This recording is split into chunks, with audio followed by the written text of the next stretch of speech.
Can the Arizona Cardinals continue their momentum in Week 5 against Cincinnati? Let's discuss.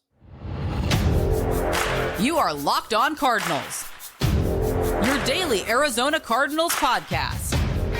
Part of the Locked On Podcast Network, your team every day.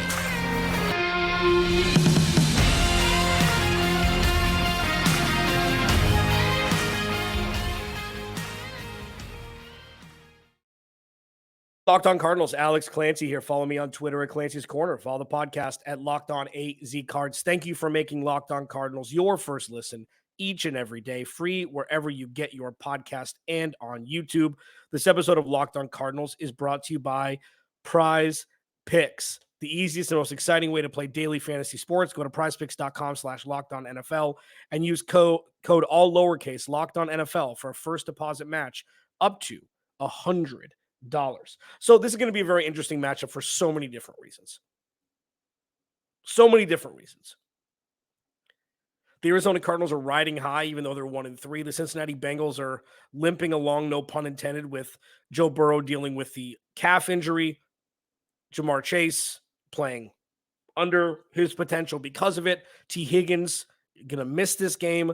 Joe Mixon's playing fine, but the offensive line isn't what they thought it was going to be after bringing over Orlando Brown in the offseason. Two teams with two rapidly different trajectories as we currently sit, going the opposite of what we thought these teams' trajectories would be through 4 weeks. It's arguable the Cardinals are playing better football. And it's not necessarily fair because Joe Burrow has been hurt. And, I talked to the boys from Locked On Bengals asking if there was ever a world where a 60% Joe Burrow was less than a 100% Jake Browning, their backup quarterback. And I got looked at with no. If Joe Burrow can stand, he's playing. And it makes sense. It makes sense. Now, going into Sunday, there are three things the Cardinals need to do to continue the momentum. I'm going to break these up over the first two segments. And I'll talk about, traditional path to victory, give my prediction, etc. Cardinals got some help last night. The Chicago Bears getting a W on the road on Thursday Night Football. It's wild how the first 4 weeks of his season and the first 8 weeks of his season can be incredibly different.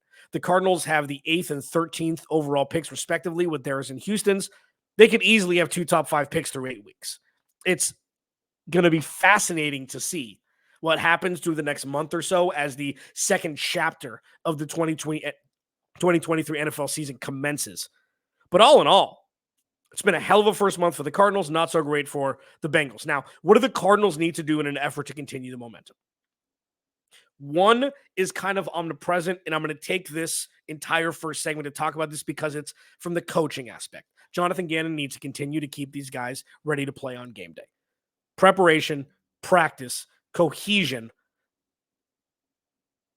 Like, these guys are playing like they've played together for a long time. Joshua Dobbs has been with the team for 2 months. And again, I was wrong. I'm assuming there's no way Clayton Tune could play better football than what Joshua Dobbs is playing right now. I was wrong. I was going more of the excitement of the unknown as opposed to the Joshua Dobbs would have been starting somewhere if he was good enough to be starting somewhere up until this point.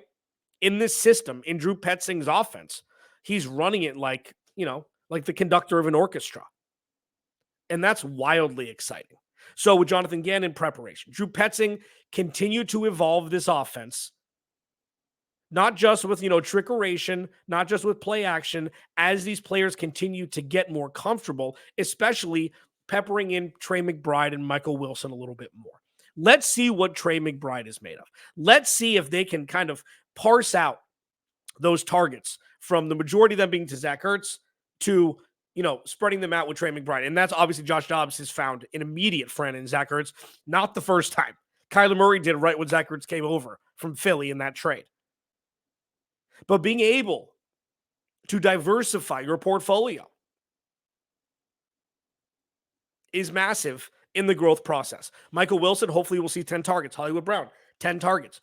This is Hollywood Brown, and I talked about this before the season started. This is Hollywood Brown's audition for his contract. And so far, so good. It doesn't really matter who the quarterback's been. Hollywood Brown has been able to produce, when he's been healthy.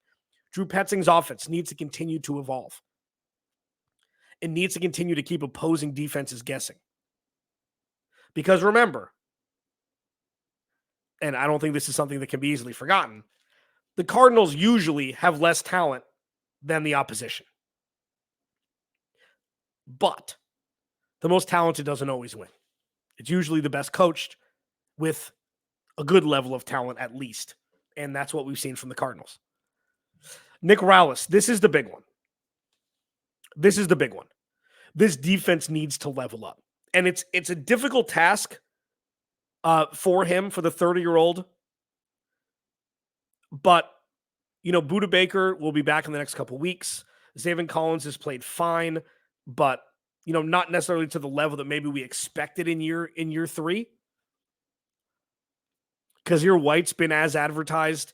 The corners haven't, you can't ask a whole lot from this defense, especially the corners. These guys aren't starting guys except for Marco Wilson. Control Clark has played fine. We'll see what the rookie Garrett Williams looks like if he is activated for Sunday. I'm sure he'll be on some sort of snap count as he, warms back up from the ACL injury that he suffered in Syracuse last season. But Nick Rallis has the biggest task this season of the coordinators. He has less talent.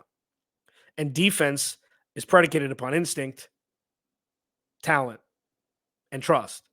And the defense for the Cardinals just isn't. Now, just like what Drew Petzing is doing with proof of concept on offense, that's what Nick Rallis needs to continue to grow with and to continue to instill on the defensive side of the ball. So when this offseason happens and there's an infusion of talent, whether it be free agency or the draft or both, most likely both, the foundation will be set in place. And now you just replace less talented players with more talented players, and you're off to the races. But all in all, the biggest thing the Cardinals need to do in an effort to continue this momentum, Jonathan Gannon needs to keep people's heads straight, believing in the process. Drew Petzing's offense needs to continue to evolve and not take a step backwards. And Nick Rallis needs to get as much as he can from the talent that he has. And it seems cliched, it seems obvious, but those simple things are very difficult to implement.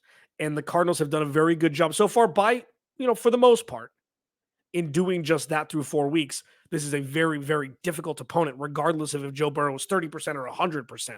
He said he was ready to rock after they got embarrassed by Tennessee last week. So this is the first game potentially where we're going to see full Joe Burrow this year, and the defense needs to be ready. Locked On Cardinals, your team every day. 2 other things that the Cardinals need to do in an effort to continue this momentum. These are player-centric, and I'm excited to discuss them next. This episode of Locked On Cardinals is brought to you by Bird Dogs. I don't take my bird dogs off usually, especially when it starts, so like they've got the shorts I'm going to talk about. They've got the joggers that I'm really going to talk about. For warm weather in Phoenix, cooler weather as we start to cool off a little bit, Bird Dogs has everything that you could possibly need. Okay, they've got those stretch khaki shorts that I talked about, are designed to fit slimmer through the thigh and leg, giving you a truly sculpted look. They do the same exact thing as Lululemon, but they fit way better. Okay, they're functional for any occasion. Golf, date, evening out, pool, workout, whatever it is. And they use anti-stink sweat wicking fabric that keeps you cool and dry all day long. So go to birddogs.com/LockedOnNFL or use promo code LockedOnNFL at checkout for a free Bird Dogs water bottle with your order. That's birddogs.com/LockedOnNFL for a free water bottle at checkout. You won't want to take your bird dogs off. We promise you. Alex Clancy, Friday. I can't believe it's week 5. Cherish these games. Don't take this for granted. It's going to be week 14 before you know it. The first month of the season has gone by lightning fast, and it's something that I implore people. Appreciate every second. Appreciate every second. Go to the YouTube channel, please. Like, subscribe, turn the notifications on. If you want to go and leave a review, you're welcome to. I would enjoy it. Yeah, thanks for hanging out. 2 things on top of the coaching staff continuing to grow, mature, and evolve, where they're in their first role or the first experience in their current role, and they think they're doing a masterful job. I mean, we're kind of grading on a curve a little bit here, but Jonathan Gannon has got this team completely shifted from where they were the last 5 seasons. And it didn't take very long. Now, we'll see if the Cardinals lose 5 or 6 in a row, if they're 1-7, things like that. The malaise of losing the new coach energy from players may wear off. We don't know, but that's where the mental fortitude comes in. When chances are you're going to lose more games than you win in 2023 in an effort to build the foundation for the future. This is just another day for Jonathan Gannon to start to rebuild what the last regime fractured. Now, the 2 other things the Cardinals need to do to continue to gain momentum. 1, Joshua Dobbs needs to continue to play like he has. You don't need Joshua Dobbs to be a Pro Bowler for this offense to work. You need Joshua Dobbs to turn the ball over with the infrequency that he has already. He had the 2 fumbles his week 1 start that he's been with the Cardinals for 15 minutes. He's been very good with the ball. He hasn't thrown any errant passes. He hasn't rushed or tried to thread the needle between 2 or 3 defenders, a la Matthew Stafford and others that result in turnovers, Jared Goff. He's been very, very responsible with the football. And if you don't have mental errors, we can talk about the mental errors on defense with personal fouls and penalties, etc. But on offense, if you don't have mental errors from your quarterback, you're in any game. Turnovers are the great equalizer. Points off turnovers are the great equalizer. And the Cardinals haven't dealt with that. Well, you know what? They played great except for that 1 pick 6. They played great except for that, that 1 ill-advised throw that gave X team, a short field. They ended up getting 3 that ended up being the final tally difference at the end of the game. Joshua Dobbs has been great. And you don't need him to be any better than he is. I said a couple days ago, I think that he doesn't, maybe running the ball 10, 12 more times a game, depending on game script, not necessarily just with James Conner. If they have Corey Clement, if they bring up Damian Williams, who they signed to the practice squad. Damian Williams is like 4 years removed from being one of the better running backs in football. Dual threat running backs. So if he's got any juice left in the tank, the Cardinals could have got a diamond in the rough there. He's a perfect complement. Like Damian Williams in Kansas City, and I know it's Kansas City. I know it was 4 years ago or whatever it was. 4 years ago was right. It was right before the pandemic year because I think he sat out that year, and then he never was the same. I think he went to the Bears, and then he's kind of dissipated since. But if you can get him in there, take some load off, and these. The idea is to not have Joshua Dobbs throw the ball 40 times and run the ball 12 times a game. Because not only for, his safety, his durability, even though he's a big guy, he could handle some hits and stuff, but I'm also thinking about this like when Kyler Murray comes back. You don't want Kyler Murray throwing the ball 40 times and running the ball 12 times a game. So if you're going to be catering this offense around Kyler Murray and using Joshua Dobbs as proof of concept in some respects, tangentially, maybe leaning more on the run game like you did before. And I know San Francisco, the script was a little bit different. But if you can run the ball 25 times a game between James Conner, Keontae Ingram, and Damian Williams, or Corey Clement, whoever it may be, 30 times a game, that's a win. It'll set up play action, allow Josh Dobbs to throw the ball maybe 25, 30 times. I know it's only 11 difference, but it's a big deal. Controlling the clock, things like that. It would just be nice to see the usage of the quarterback not necessarily need to be that high for the Cardinals to stay in games. If it is, it is. But that would be, a nice goal to not have Joshua Dobbs throwing the ball as much as he has to keep Cardinals in games. And the second one is Michael Wilson. This is not just for this season. The 3 things the Cardinals need to do to continue momentum, coaching staff needs to continue to get better as they are. Joshua Dobbs needs to continue to do what he's doing. And Michael Wilson is like, Michael Wilson could be the standout rookie this year in the wide receiver position. He's played very well the last 2 weeks. The game is not too fast for him. He's big. He made an incredible, I think it was his second touchdown catch on the far side in the end zone, toe tap catch roll in. It was great. Like, those are things that you don't really teach. It's like a running back having a nose for the end zone. Like James Conner, for example, nose for the end zone. LaDainian Tomlinson, nose for the end zone. Ezekiel Elliott, until the last couple of seasons, just had a massive, first and goal from the 5, he's getting in. Christian McCaffrey, they're getting in. A lot of running backs. Kenyon Drake, namely with the Cardinals, didn't have a nose for the end zone. Couldn't get in. Michael Wilson has that veteran wide receiver wherewithal already. You can just tell. And it's not because of the sample size. If he has 2 catches for 25 yards every game for the rest of the year, he carries himself like he's been in the league for a while. And that is very, very important for young wide receivers. And if he can continue this trajectory hike, and you can look at the end of the 2023 season with Hollywood Brown, Rondale Moore, we'll see, Michael Wilson as your 1-2-3 punch, and then, yes, we can have the Marvin Harrison Jr. conversation. But if Michael Wilson becomes a steal in the 3rd round, something that Steve Keim couldn't do in a decade, that is going to be massively beneficial for the Arizona Cardinals. Wildly beneficial. Well, yeah, that's obvious. No, these are things that happen. My dad always says this: do good things and good things will happen. It's not always do your best, do good things. Good things will happen. What Monty Osborne and Jonathan Gannon have done this offseason, good. What this organization has done, good. Sometimes things just fall in your favor with Michael Wilson dropping to you in the 3rd round. Maybe Garrett Williams, the 9th pick of the 3rd round because of his injury in college. Like, coaching staff continues to get better. Joshua Dobbs stays the same. He doesn't need to get better. This is fine.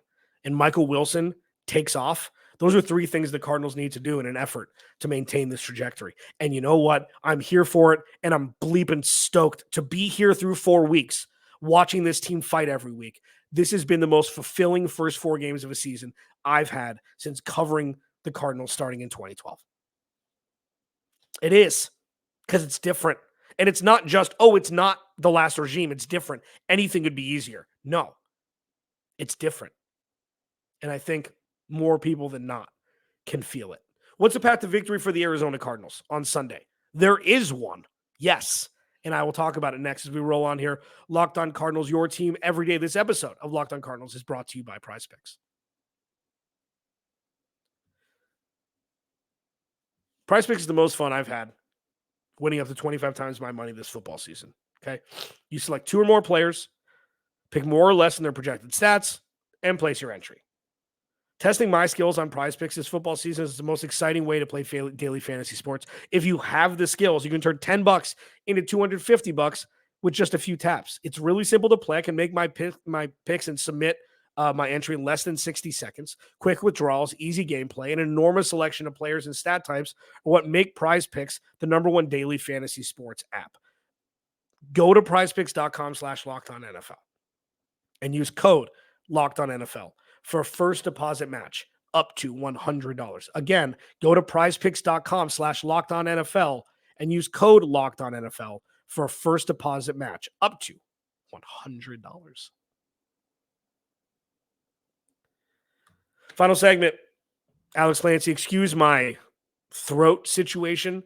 Getting over being sick over the last week. Something fierce is going around here in Phoenix.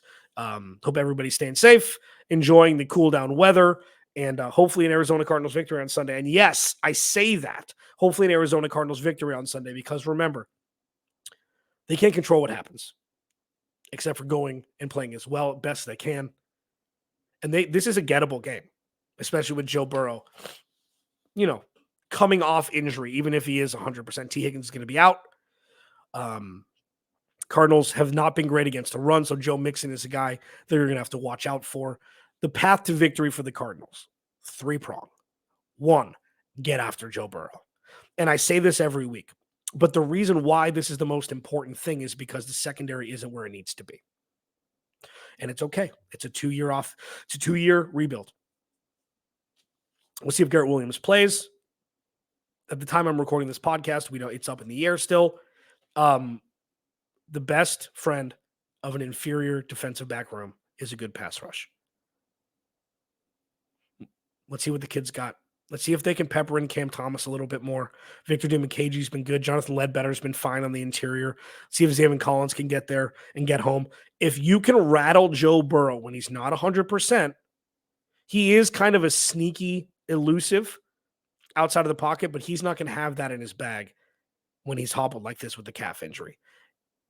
Get into his kitchen, maybe make him make some ill-advised throws and be opportunistic on the defensive side of the ball. Cardinals could be in this game. That's one. Number two, reestablish the run game. This is a must-do until they've got 13 carries for 18 yards. Run the ball. That's what they're good at. 12 personnel, run the ball. Trey McBride's one of the best blocking tight ends in football already. It's what he came out as out of Colorado State. George Kittle was his comp. Run the ball. 12 personnel, run the ball. It doesn't matter who the running back is. Maybe 60-40 James Conner. If Keontae Ingram's healthy, run the ball. Proof of concept. Pepper in the RPO. Fine. With Josh Dobbs keeping the ball. Long, sustained drives with the catalyst being the running attack is the biggest. And then feed Hollywood Brown and Michael Wilson. It's obvious those are the two best weapons downfield. Zach Ertz is great in the flat. Trey McBride needs to find his spot. I'm assuming Drew Petzing throughout the year will find spots for him because everybody knows Trey McBride is going to be the guy moving forward. He's shown enough flashes to where it's time. He's kind of the Dallas Goedert in this situation again with Zach Ertz. Zach Ertz a couple years older than when Dallas Goedert came over and was drafted by Philly, but it's kind of that relationship, and especially when they're going to be on the field so much in 12 personnel together, Drew Petzing is going to have his choice of the litter. And I'm telling you, using Hollywood Brown down the field, getting Michael Wilson involved more, 10 targets. There's no reason why both of those guys shouldn't have 10 targets a week. And that gives the Cardinals the best chance to win. Run the ball, play action, get those two guys in space. Magical things can happen, and they have already. Despite being 1-3, the Cardinals are still one of the most impressive teams through 4 weeks. If the coaching staff continues to move forward, if Joshua Dobbs continues to do what he's doing exactly, and if Michael Wilson can continue to take those steps up towards a fringe wide receiver one for the Cardinals, not only for now, for the future, Cardinals are going to be a problem. Cardinals are going to be a problem, and they're already beginning to be. And that is bleeping fantastic. Alex Lansey, Locked on Cardinals. I will talk to you on Monday.